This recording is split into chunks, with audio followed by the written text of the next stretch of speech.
தர்மயுத்தம் என்ற பெயரில் உத்தமனாக காட்டிக்கொண்டார். நான் உத்தமன் இல்லை, திமுகவுடைய அடிவருடியாக தன்னை வெளிப்படுத்திக் கொண்டார். ஏனென்று சொன்னால், நிஜமான அஇஅதிமுக தொண்டர்கள் ஒரு காலமும் திமுகவினுடைய தலைமைகளையோ தலைவர்களையோ நேருக்கு நேர் சந்தித்து கைக்குலுக்கிக் கொள்ள கூட மாட்டார்கள். வணக்கம் சொல்லிக் கொள்ள கூட அம்மா இருக்கிற காலத்தில் செய்ய மாட்டார்கள்.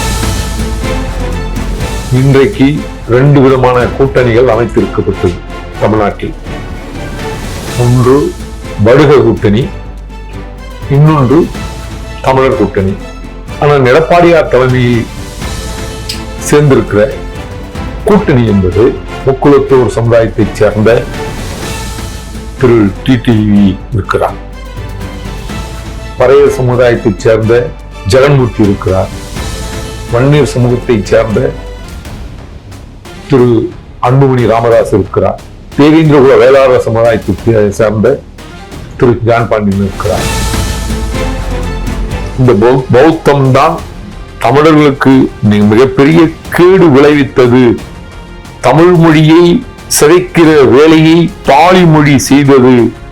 திப்பீடகம் என்று சொல்லப்படுகிற அந்த புத்தனுடைய கொள்கைகளை கூடையில் எழுதி போட்ட அந்த ஏடுகள் எல்லாம் பாலி மொழியில் இருந்ததை தானே தவிர தன் பூர்வ இனமான திருப்பதிக்கு போய் வெங்கடாஜலபதியை வேண்டுகிற நிலையில் இருந்தது. புத்தனை வழிபடுகிறேன் என்று சொல்லிக் கொண்டு திரிகிற சிங்கள பௌத்த பேரினவாதம் இன்றைக்கு திருப்பதியை நாடி வருவதற்கு என்ன காரணம் என்றால், அது தெலுங்கர்கள் தான் தன்னுடைய தொப்புள் குடி உறவு அப்படி என்பதை சொல்லாமல் சொல்லி ஒரு காலத்தில் கம்யூனிசம் என்றால் எங்கெல்லாம் மக்கள் சிக்கல்களில் பிரச்சனைகளில் இருக்கிறார்கள் என்று சொன்னால், அன்றைக்கு ஒரு நேரத்தில் திமுக அதிமுக ஆட்சி வரை அவர்கள் கொள்கையோடு தான் இருந்தார்கள். அப்படித்தான் நான் எண்ணுகிறேன். அப்படித்தான் அம்மா ஆட்சி காலத்தில் மதுவுக்கு எதிரான பாடல்கள் எல்லாம் கம்யூனிஸ்டுக்காரர்களால் பாடப்பட்டது. அப்படித்தான் அம்மா ஆட்சி காலத்தில் மதுவுக்கு எதிரான பாடல்கள் எல்லாம் கம்யூனிஸ்டுக்காரர்களால் பாடப்பட்டது.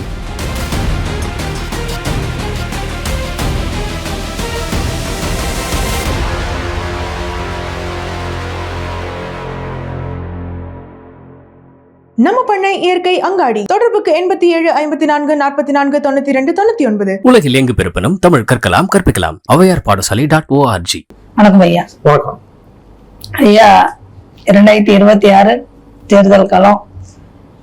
2 முனை போட்டி, 3 முனை போட்டி போய் இப்ப இன்னைக்கு 4 முனை போட்டியில தமிழ்நாடு களங்கண்டு நிக்குது. இப்ப இந்த 4 முனை போட்டியும் பாத்தீங்கன்னா எல்லா கட்சியிலையும் தமிழ் தலைவர்கள் கலந்துருக்காங்க. இது பார்க்கும் போது தமிழர்களோட ஓட்ட தமிழர்களை பிரிக்கிற மாதிரியான ஒரு வியூகமா இது இருக்கு. இதை நீங்க எப்படி பாக்குறீங்க? இன்றைக்கு 2 விதமான கூட்டணிகள் அமைத்திருக்கப்பட்டது தமிழ்நாட்டில். ஒன்று வடுக கூட்டணி, இன்னொன்று தமிழர் கூட்டணி. வடுக கூட்டணி என்றால் தமிழ் மொழியை தாய்மொழியாக இல்லாதவர்கள் அத்தனை பேரும் ஒன்று சேர்ந்திருக்கிறார்கள். குறிப்பாக வைகோ, பிரேமலதா விஜயகாந்த், திரு ஸ்டாலின் போன்றவர்கள் எல்லாம் தமிழை தாய்மொழியாக கொண்டவர்கள் இல்லை, பிற மொழியை தாய்மொழியாக கொண்டவர்கள் இன்றைக்கு ஒன்றிணைந்திருக்கிறார்கள். ஆனால் எடப்பாடியார் தலைமையில் சேர்ந்திருக்கிற கூட்டணி என்பது பெரும்பான்மை சமூகத்தை சார்ந்தவர்கள். யாராவது சேர்ந்திருக்காங்க? முக்குளத்தூர் சமுதாயத்தைச் சேர்ந்த திரு டிடிவி இருக்கிறார், பறையர் சமுதாயத்தைச் சேர்ந்த திரு ஜெகன்மூர்த்தி இருக்கிறார், வன்னியர் சமூகத்தைச் சேர்ந்த திரு அன்புமணி ராமதாஸ் இருக்கிறார், தேவேந்திரகுல வேளாளர் சமுதாயத்தை சேர்ந்த திரு ஜான் பாண்டியன் இருக்கிறார். இதுபோல பெரும்பான்மை தமிழ் குடிகள் எல்லாம் ஒன்றிணைச்சு மிகப்பெரிய மகத்தான கூட்டணியை இன்றைக்கு அனைத்து இந்திய அண்ணா திராவிட முன்னேற்ற கழகம் ஏற்படுத்தி இருக்கிறது என்றால் இது ஒரு அரசியல் போர். தமிழர் தலைமையில் தமிழ் குடிகள் எல்லாம் ஒன்று சேர்ந்து ஓர் அணியும், பிறமொழியை தனது கூட்டணியில் வடுக கூட்டணி ஒரு புறமும் இன்றைக்கு செயல்பட்டுக் கொண்டிருக்கிறார்கள். 4 முனை கூட்டணி என்பதே இல்லை, இருமுனை கூட்டம்தான். ஏன்னா அந்த 4 முனையில் இருக்கிற இருவர் முதல்வர் ஆகிற நிலை நிச்சயமாக வராது. அதனால் தமிழ்நாட்டினுடைய முதல்வராகிற வாய்ப்பும் யாருக்கு பெரும்பான்மையாக இருக்கிறது என்று சொன்னால் அது அண்ணன் எடப்பாடியாருக்குத்தான் இருக்கிறது.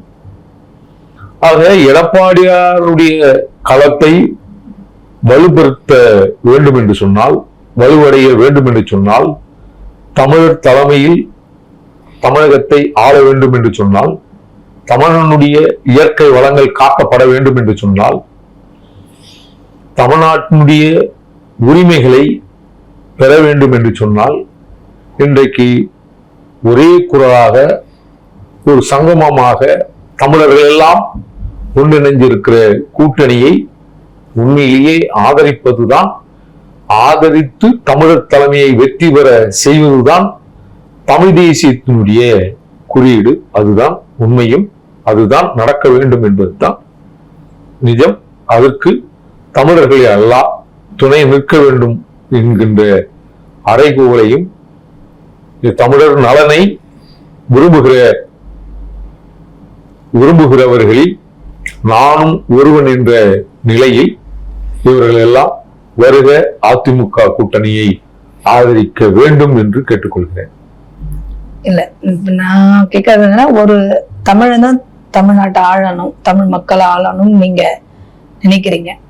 இப்ப எல்லா கட்சியிலுமே தமிழ் தலைவர்கள் இருக்காங்களே, கலந்துருக்காங்களேன்னு தான் நான் கேட்டிருக்கேன். இங்க தமிழர் தலைமையில கலந்துருக்காங்க. திமுக வேல்முருகன் இருக்காரு, திருமா இருக்காரு. ஆமா ஆமா, கம்யூனிஸ்ட் தலைவர்கள் இருக்காங்க. ஆனா அவர்கள் எல்லாம் ஆளுமை சக்தியா? அப்படி என்றால் இல்லை. அவர்களுக்கு பெருவாரியான தொகுதிகள் திமுகவில் ஒதுக்கப்படுமா? பெரும்பான்மை சமுதாயத்தை சேர்ந்த தோழர் திருமாவளவனுக்கும் தோழர் வேல்முருகன் அவர்களுக்கும் அதிகமான இடப்பகிர்வு இருக்குமா என்ற கேள்வியும் ஐயமும் இருக்கு. ஆக பெரும்பான்மை வட மாவட்டத்தில் இருக்கிற தோழர் திருமாவளவனுக்கும் தோழர் வேல்முருகன் அவர்களுக்கும் வட மாவட்டத்தில் பெருவாரியான தொகுதிகளை உண்மையிலே திமுக அரசு ஒதுக்க வேண்டும். ஆனால் இன்றைக்கு நிலை எப்படி இருக்கிறது என்று ஒரு கேள்வி. இன்னும் கூட்டணி பேச்சுவார்த்தை, யாருக்கு எந்த தொகுதிகள் என்ற நிலைப்பாடு திமுகவினுடைய இப்பொழுதுதான் குழு அமைத்திருக்கிறார்கள். அதன் பிறகுதான் யார் எவ்வளவு இடங்கள் பெற்றிருக்கிறார்கள் என்ற பதில் நமக்கு கிடைக்கும். அதனால் அங்கு இருவர் தான் தமிழர்கள் அப்படின்னு வச்சுக்கலாம். ஆனா தலைமையை தான் நம்ம பார்க்கணும். திரு ஸ்டாலின் முதல்வர் ஆனால் தமிழினத்துக்கு நன்மையும் கேடும் நீங்க எடுத்து பார்த்தீங்கன்னா, நன்மையை விட கேடுகளே அதிகமாக தமிழக மக்கள் சந்தித்திருக்கிறார்கள். ஆனால் தமிழர் தலைமையில் இருந்த அண்ணன் எடப்பாடியார் தலைமையில் கடந்த ஆட்சி ஒரு பொற்கால ஆட்சியாக தமிழகத்தை ஆட்சி செய்திருக்கிறார்கள். அது தமிழனுடைய மாண்பையும் அறத்தையும் காட்டுகிற அரசாக அண்ணன் எடப்பாடியார் கொரோனா காலத்தில் கூட சிறப்பான ஆட்சியை செய்தார்கள். மாணவர்கள் படிக்க வேண்டும் என்பதற்காக, மருத்துவம் ஏழை எளிய மாணவர்கள் படிக்க வேண்டும் என்பதற்காக 7.5% உள்ஒதுக்கீடு கொடுத்து அரசு பள்ளியில் படித்த மாணவர்கள் மருத்துவராகிற ஒரு நிலையை புரட்சி தமிழர் அண்ணன் எடப்பாடியார் ஏற்படுத்தினார். இன்றைக்கு திமுக ஆட்சியில் படிக்கிற மாணவர்கள் கூட போதை பொருள் பயன்படுத்துகிற நிலையும், புத்தக பையில் போதை பொருளும் ஆயுதங்களும் எடுத்து போகிற ஒரு நிலையை இந்த ஆட்சி செய்து கொண்டிருக்கிறார்கள், நடந்து கொண்டிருக்கிறது. அப்படி என்றால் தமிழர் தலைமையில் இருக்கிற ஆட்சி என்பது தமிழருக்கு நலம் பயக்கும். தமிழர் அல்லாதவர்கள் ஆட்சி என்பது ஒரு இருண்ட காலமாக, தமிழகத்தில் இருண்ட காலமாக இன்றைக்கு 5 ஆண்டுகள் நகர்ந்திருக்கிறது.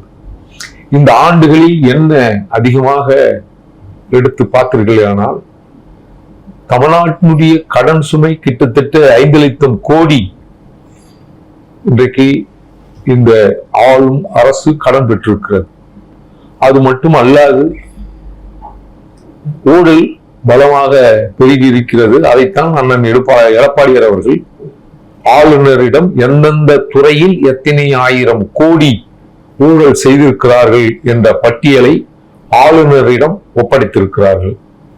அப்போ ஊழல் பெருகியிருக்கிற மாநிலமாக கிட்டத்தட்ட இந்த ஆட்சியில் 18,000 கொலைகள் நடந்திருக்கு. ஒரு கொலை, 2 கொலை இல்லை, ஆணவ படுகொலையிலும் சேர்த்து மனித உயிர்கள் துச்சமென நினைத்து 18,000 கொலைகள் மட்டுமே நடந்திருக்கிறது. அதுவும் அல்லாது சிறு குழந்தைகள்னு சொல்லக்கூடாது, அந்த வார்த்தை வேண்டாம், பாலியல் பலாத்காரம் வல்லுறர்கள் கிட்டத்தட்ட 7,000 மேல் கற்பழிப்புகள், வன்புணர்வுகள் வயது வித்தியாசம் இல்லாமல் இந்த ஆட்சியில் நடந்திருக்கு. இதற்கெல்லாம் என்ன காரணம் என்றால், காவல்துறையை தன் கையில் கட்டுப்பாட்டில் வைத்திருக்கிற திரு ஸ்டாலின் அவர்களுடைய செயலற்ற திறனே இந்த கொலைகள் எல்லாம் பெருகியிருக்கிறது.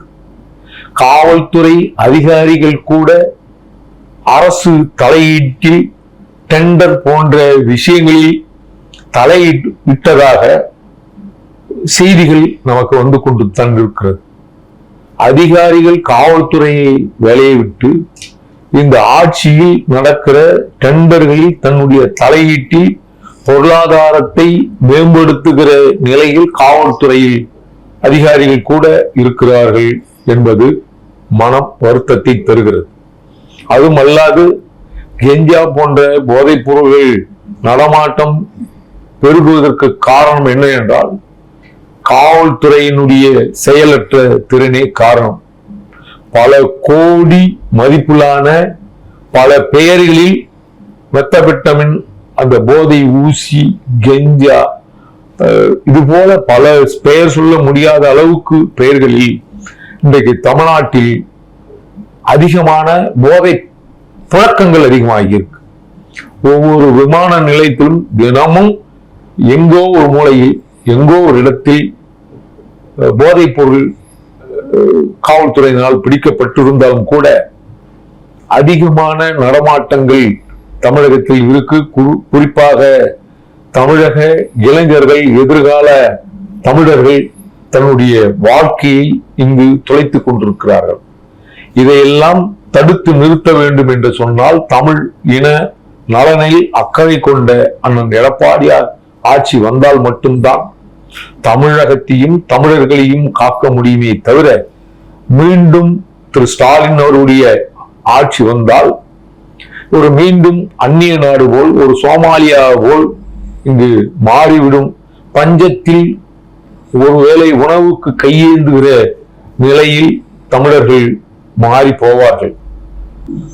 ஏனென்றால் இன்றைக்கு விவசாயத்தில் இருக்கிற விவசாயிகள் அறுவடை செய்த நெல்மணிகளை கூட பாதுகாக்க முடியாத ஒரு அரசாக இந்த அரசு விளைவித்த நெல்மணிகள் மீண்டும் மூட்டையிலேயே முளைக்கிற ஒரு அவல நிலை இன்றைக்கு ஏற்பட்டிருக்கு. டெல்டா விவசாயிகள் கண்ணீரும் கம்பளமாக கடன்காரனாக வங்கிகளில் கடன் பெற்று கடனை அடைக்க முடியாத நிலையில் விவசாயிகள் இருக்கிறார்கள். அதுபோல பல்வேறு போராட்டங்கள் தமிழ்நாட்டில் நடந்து கொண்டிருக்கு. குறிப்பாக தூய்மை பணியாளர்கள் தன்னுடைய தமிழக மக்கள் சாலைகளில் சுத்தம் செய்து கொண்டிருக்கிற இந்த நகர் சுத்தமான நகரமாக, நோய் கிருமிகள் பரவாத நகராக மாற்றுகிற ஒரு மிகப்பெரிய அர்ப்பணிப்பு வேலை செய்து கொண்டிருக்கிற இன்றைக்கு துப்புர பணியாளர்கள், தூய்மை பணியாளர்கள் பணி நிரந்தரம் வேண்டும் என்று சொல்லி இன்றைக்கு போராடி கொண்டிருக்கிறார்கள். அவர்களை தனியார் வசம் ஒப்படைத்து எதிர்கட்சி தலைவராக திரு ஸ்டாலின் இருக்கின்ற பொழுது நீங்கள் தனியார் துறையில் இருக்கிறீர்கள், அதனால் அரசு வேலையில் உங்களை நிரந்தரம் பண்ண முடியாது, நாங்கள் ஆட்சிக்கு வந்தால் உங்களை நிரந்தரமான வேலையில் அரசு பணி அமர்த்துவோம் என்று சொல்லி 5 ஆண்டுகள் முடிகிற தருவாயிலும் கூட அந்த மக்கள் கண்ணீரும் கம்பளமாக நடு வீதிகளில் போராடி கொண்டிருக்கிறார்கள். கூவம் நதிக்கரையில் நின்று போராடி உயிர் நீர்த்திருக்கிறார்கள். அப்படி ஒரு நிலை இருக்கு. அது மட்டுமல்லாது அது செவிலியர்கள் போராட்டத்தில் கழிவறைக்கு பெண் செவிலியர்கள் போக முடியாத நிலையில் கூட காவல்துறை அத்துமீறி அவர்களை கழிவறையிலேயே கைது பண்ற ஒரு நிலை எந்த நாட்டிலேயாவது நடக்குமா? ஜனநாயக நாடு என்று நாம் தம்பட்டம் அடித்துக் கொண்டிருக்கிற இந்த மண்ணில், இந்த இந்திய மண்ணில், தமிழகத்தில் தன்னுடைய உரிமைக்காக வீதியில் வந்து போராட முடியாத ஒரு சர்வாதிகாரி நாட்டில் நாம் வாழ்கிற நிலையில் நாம் வாழ்ந்து கொண்டிருக்கிறோம். அப்படித்தான் பல போராட்டங்கள், பேராசிரியர்கள் போராட்டமாகட்டும், பேருந்து ஓட்டுநர்கள் நடத்துனர்கள் போராட்டமாகட்டும், பஞ்சாலை தொழிலாளர்களாகட்டும், அதுபோல எண்ணற்ற போராட்டங்கள் நடத்த முடியாமல் இந்த மக்கள், இந்த தொழிலாளர் தோழர்கள் இன்றைக்கு அடக்கப்பட்டு இன்றைக்கு உரிமைகளை இழந்தும் குரல் கொடுப்பதற்கு அச்சப்பட்டும் வாழ்ந்து கொண்டிருக்கிற நிலையை மாற வேண்டும் என்று சொன்னால் தமிழகத்தை தமிழனே ஆள வேண்டும். அதுதான் தமிழர்களுக்கு நலம் பயக்கும். இப்போ நீங்க இவ்வளவு குற்றச்சாட்டுகள் வைக்கிறீங்கல்ல, இந்த ஆட்சியில நல்லதே நடக்கலன்றீங்களா? எப்படி சொல்றீங்க? பெண்களுக்கு உரிமை தொகை கொடுக்கிறாரு, பேருந்து இலவசம் ஆட்டிருக்கிறாரு, பிங்க் கலர் ஆட்டோ கொடுத்திருக்கிறாரு, வீடு இல்லாதவங்களுக்கு வீடு கொடுத்திருக்கிறாரு, ஏன் நல்லதெல்லாம் சொல்ல மாட்டேன்றீங்க? இதே விஷயம் ஏடிஎம்கேல தப்பே நடக்கலன்றீங்களா? ஏடிஎம்கே பேர்ல அப்பயும் சில தவறுகள் நடந்திருக்கு தானே. ஸ்டெர்லைட் துப்பாக்கி சூடா இருக்கட்டும், அது இங்கு நடந்த கொலைகள் பத்தி பட்டியல நான் தான் சொல்லியிருக்கேன். ரெண்டு ஆட்சியிலுமே நல்லது கண்டதவர்கள் இல்லையா? அப்படி இல்ல. இந்த மண்ணில் அதிகமான குற்றங்களும் கொலைகளும் அதிகரித்துக் கொண்டு உங்களுக்கு தெரியுமா? இன்றைக்கு சொல்லியிருக்கேன்.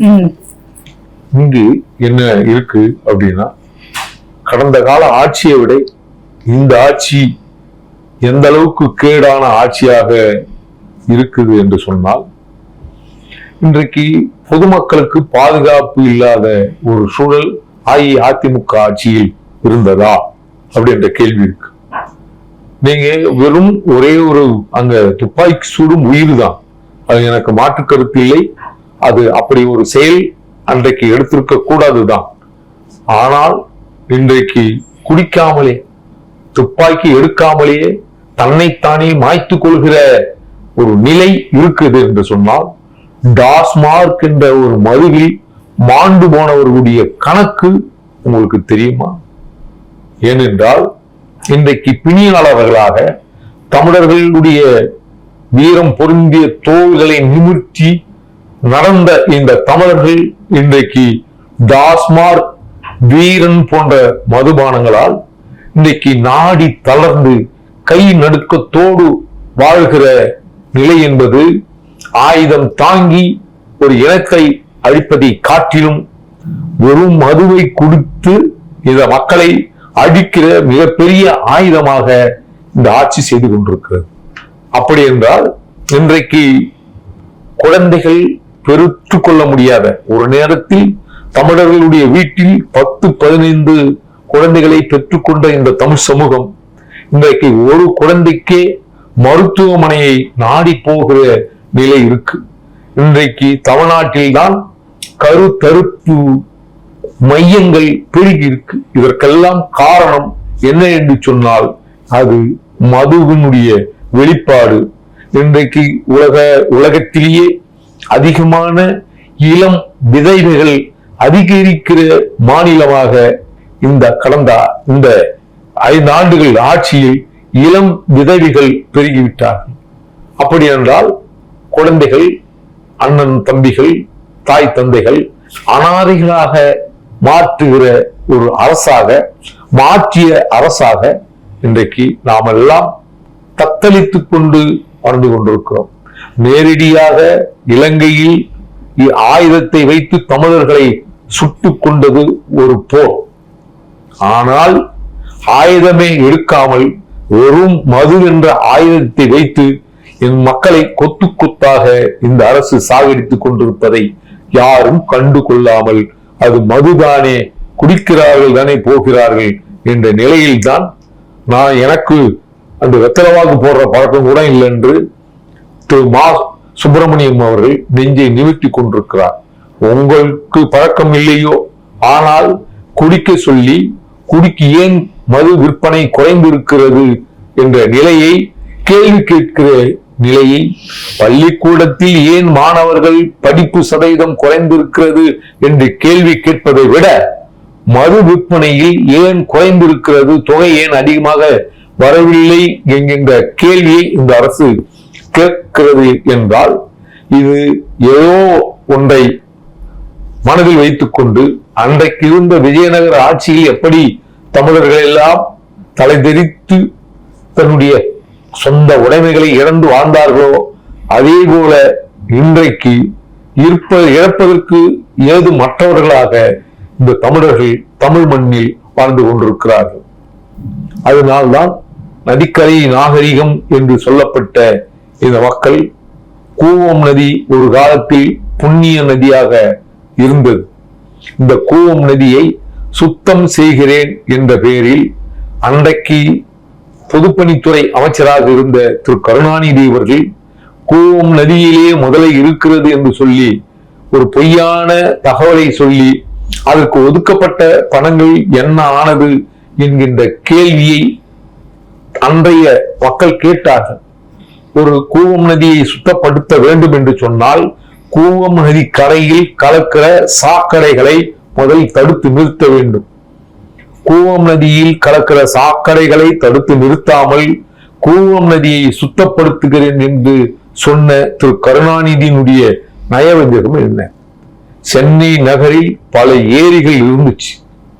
இன்றைக்கு இருக்கிற லேக் ஏரியா அப்படின்ற பகுதி கூட, வள்ளுவர் கோட்டம் அமைந்திருக்கிற பகுதி எல்லாம் கூட ஒரு காலத்தில் ஏரியாக இருந்தது.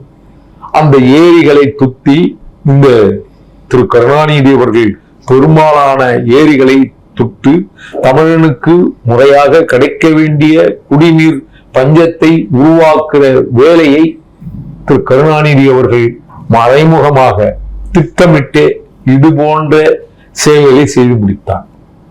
ஆக இந்த தமிழ் மக்களுக்கு திராவிடத்தால் கேடா, தெலுங்கர்களால் கேடா என்கின்ற கேள்வி நமக்கு இருக்கு. ஒவ்வொரு தமிழர் மனதிலும் இருக்கு. திராவிடத்தால் கேடு என்பதை விட தெலுங்கர்களால் தான் தமிழினம் விழுந்து போவதற்கு காரணம்.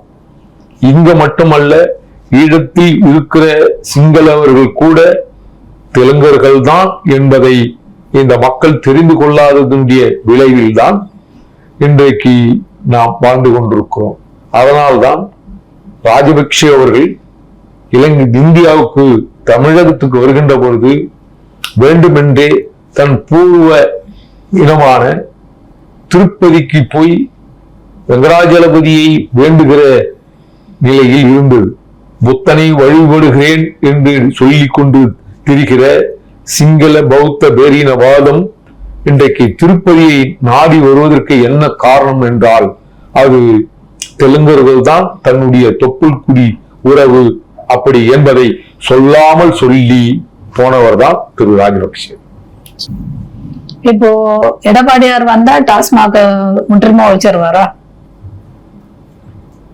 அது ஆட்சி அமைந்த பிறகு இந்த மக்களுக்கு ஏற்படுகின்ற குறைகள் போவதற்கு, டாஸ்மார்க்கால் இந்த மக்கள் படுகிற வருமானத்தை காட்டிலும் டாஸ்மார்க்கில் பெறப்படுகின்ற வருமானம் இந்த மக்களை உயிர் குடிக்குது என்றால், டாஸ்மார்க்கை அண்ணன் எடப்பாடியார் ஆட்சிக்கு வந்தால் மூட வேண்டும் என்பதை இந்த காணொலியின் வாயிலாக நான் கேட்டுக்கொள்கிறேன். நீங்க உங்க விருப்பத்தை சொல்றீங்க. அவ்வளவுதான், நான் கேட்டுக்கொள்கிறேன். அது அது அது அது அவங்க கிட்ட கேட்க வேண்டிய கேள்வி தானே. சரி, மூடுவீங்களா அப்படின்னு அவர்கிட்ட கேளுங்க. சரி, நான் மூட வேண்டும் என்ற என்னுடைய ஆதங்கத்தையும் என் மக்கள் படுகிற இன்னல்களையும் ஒரு கோரிக்கையாக இந்த காணொளி மூலமாக அந்த எடப்பாடியாருக்கு நான் இந்த தகவலை சொல்கிறேன். சரி, இப்போ விவசாயிகள் கஷ்டப்படுறாங்க அப்படின்னு சொல்லி சொன்னீங்க இல்லையா, டிஎம்கே பேரில் இப்ப விவசாயிகளும் அல்லல் பட்டுட்டு இருக்காங்கன்னு சொல்லி, இதே விவசாயிகள் டெல்லியில போய் ஆர்ப்பாட்டம் பண்ணாங்க, பல நாள் இருந்தாங்க. அப்ப பிஜேபி கவர்மெண்ட் என்ன பண்ணுச்சு அவங்களுக்கு? அந்த பிஜேபியோட தானே இப்ப நீங்க கூட்டணி வைக்கிறீங்க. அது எப்படி நியாயமா இருக்கு உங்களுக்கு? மாநில கூட்டணி என்பது வேறு. டெல்லியில் பண்ண போராட்டம் இங்க இருக்கிற அரசு மாநில உரிமையை தன் கட்டுக்குள் வைத்திருந்தால் அண்டை மாநிலம், அதாவது தலைநகரை, இந்தியாவினுடைய தலைநகரை நோக்கி போய் போராட்டம் பண்ண வேண்டிய அவசியம் ஏற்பட்டிருக்காது. அதனால் மாநிலத்தினுடைய உரிமைகளை ஏதோ ஒரு காரணத்துக்காக இவர்கள் ஆட்சியாளர்கள் அரசியல்வாதிகள் செய்த தவறுக்காக மூடி மறைப்பதற்காக மத்திய அரசை எதிர்க்க துணிவில்லாத இவர்கள் ஆட்சியில் தான் இப்படிப்பட்ட போராட்டங்கள் எல்லாம் நடக்கிறது. தவிர விவசாயியான தன்னுடைய குலத்தொழில் என்ன என்று புரட்சி தமிழர் அண்ணன் எடப்பாடியார்கிட்ட கேட்டீங்கன்னா அவர் சொல்லுவார், நானும் ஏறு பிடித்தவன் தான், நான் விவசாயி தான், இந்த மண்ணின் மைந்தன் தான், எனக்கு அறுவடை என்றால் என்ன என்று தெரியும், நாத்து விடுவதை பற்றி தெரியும், களை எடுப்பதை பற்றி தெரியும், என்ன நோய் வண்டுகள் எந்தெந்த பயிரில் எந்தெந்த வண்டுகள் தாக்கும் அதை காக்கிற முறை எனக்கு தெரியும் என்று விலாவரியாக சொல்வார். சேத்திலே கால் வச்சு பயிர்களுடைய நாசத்தை தொட்டு பார்த்தவர் தான் புரட்சி தமிழர் அண்ணன் எடப்பாடியார். ஆனால் இதே இந்த முதல்வர் ஒரு விவசாய நிலத்தை பார்க்கின்ற பொழுது விவசாய நிலத்திலே காங்கிரீட் போட்டு நரவாதியை உருவாக்கி ஒரு ஷூ போட்டுக்கிட்டு கால் பாதைனி போட்டுக்கிட்டு திரு ஸ்டாலின் அவர்கள் பார்த்ததுக்கும் வேறுபாடு இருக்கு. இயற்கையாக சேத்தில் காலை வைத்து தன்னுடைய கால் அணிகளை கரையில் வரப்பில் கழித்து விட்டு பார்க்கிற அந்த பார்வையும் செருப்பு காலோடு நிலத்தில் போகிற பண்பும் பழக்கமும் தமிழகத்தில் இருக்கா அப்படி என்ற கேள்வி நமக்கு இருக்கு. ஒரு 2 நாளைக்கு முன்னாடி பாத்தீங்கன்னா ரொம்ப பரபரப்பா பேசப்பட்ட ஒரு விஷயம், திமுக கூட போய் கூட்டணி. கட்சி தொடங்கி 20 வருஷத்துல விஜயகாந்த் அந்த விஷயமே பண்ணல. அவர் கட்சி தொடங்குறது திமுக எதிர்த்துதான். அப்ப அப்படி இருந்த ஒரு சூழ்நிலையில அந்த கட்சி இன்னைக்கு போயிட்டு திமுக கூட கூட்டணி வச்சதை நீங்க எப்படி பாக்குறீங்க? ஒத்த வரியில சொல்லட்டுமா, இனத்தோடு சேர்ந்து விட்டது, அவ்வளவுதான். இவங்களை தொடர்ந்து ஓபிஎஸ் அவர்களும் போய் ஸ்டாலினை சந்திச்சிருக்கிறாரு. திரு ஓபிஎஸ் அவர்கள் அவர் பின்னாடி பின்புல இல்லாதவர். அவர் ஒரு காலத்தில் தர்மயுத்தம் என்ற பெயரில் உத்தமனாக காட்டிக்கொண்டார். நான் உத்தமன் இல்லை, திமுகவினுடைய அடிவருடியாக தன்னை வெளிப்படுத்திக் கொண்டார். ஏனென்று சொன்னால் நிஜமான அஇஅதிமுக தொண்டர்கள் ஒரு காலமும் திமுகவினுடைய தலைமைகளையோ தலைவர்களையோ நேருக்கு நேர் சந்தித்து கை குலுக்கிக் கொள்ள கூட மாட்டார்கள்.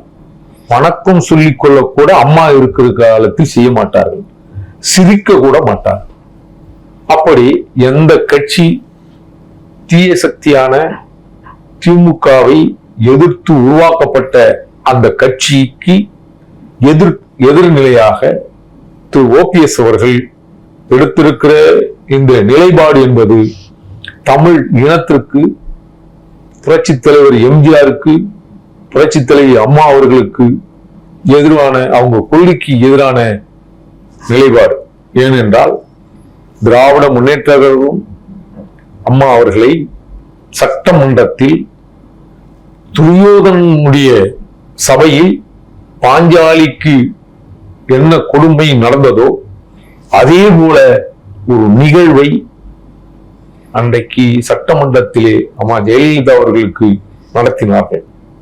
அப்போ தீயவர்களோடு இந்த சமூக விரோதத்தை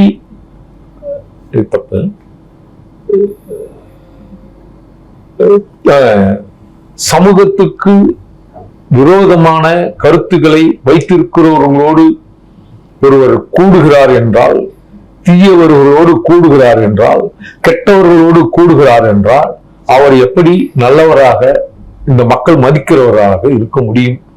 அப்படி இனத்தோடு முன்பு குறிப்பிட்டது போல் கெட்டவர்கள் எல்லாம் ஒரு அணியில், நல்லவர்கள் எல்லாம் ஒரு அணியில் திரண்டிருக்கிறார்கள். இதற்கு முட்டுக்கட்டையாக இருந்த திரு OPS அவர்கள் தான் யார் என்பதை இந்த தேர்தலில் அம்மாவுக்கு விசுவாசமாகவும் இல்லை, திரு எம்ஜிஆர் அவர்களுக்கு விசுவாசமாகவும் இல்லை, அவர் திமுகவுக்கும் திரு ஸ்டாலின் அவர்களுக்கும் விசுவாசமாக இருப்பதை சட்டமன்றத்தில் கூட அவருடைய கட்சி MLA மூலமாக மீண்டும் அம்மாவினுடைய ஆட்சியோடு, புரட்சி தலைவருடைய ஆட்சியோடு மீண்டும் திமுக ஆட்சி அமையும் என்று பேசுகிற இந்த எண்ணமும் சிந்தனையும் இத்தனை ஆண்டு காலம் எந்த கட்சி பேரை சொல்லி வயிறு வளர்த்தார்களோ அவர்களுக்கு உண்ட வீட்டுக்கு இரண்டகம் செய்கிற நிலையில் தான் திரு OPS அவர்கள் நடந்து கொண்டிருக்கிறார்கள் என்பதை நாம் இங்கு எண்ணி பார்க்க வேண்டும்.